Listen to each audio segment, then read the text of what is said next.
2025 has been a big year for computer chips inserted into patients' brains to help them with devastating conditions. But these early versions are bulky, use physical wires to connect with external devices, and require invasive surgery. A team of researchers just demonstrated a new version of this tech that's tiny, wireless, and packs in dramatically more electrodes than anything else out there. Hi, I'm Ryan Flynn. I write about healthcare and medicine, and this story comes from a recently published study in Nature that I saw and found really interesting.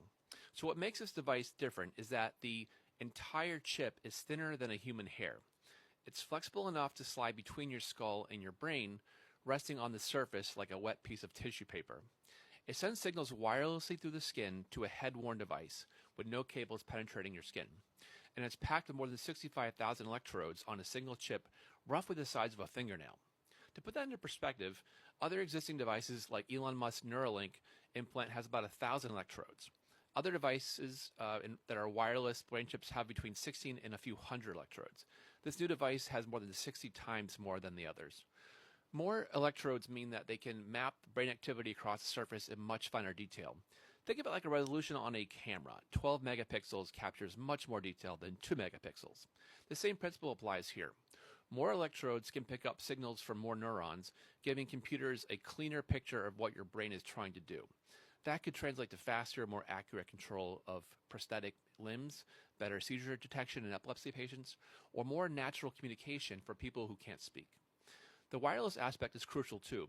Current devices either require cables coming out of your head connected to external computers, or they use implant canisters the size of a coin to house the electronics. Those canisters typically require a moving part of the skull to make room. This new system eliminates both of those issues.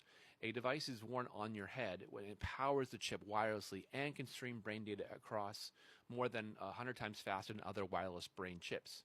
Right now, it's kind of bulky, this external device. It's about the size of a deck of cards because researchers had to build a prototype for the study from off-the-shelf parts. But they said that they can shrink it significantly by designing a custom chip for future versions.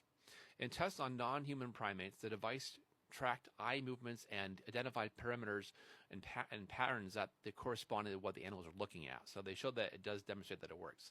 The researchers also showed that they could remove and replace the chip without major additional surgery, which means as the technology improves, patients could get upgrades without complex procedures.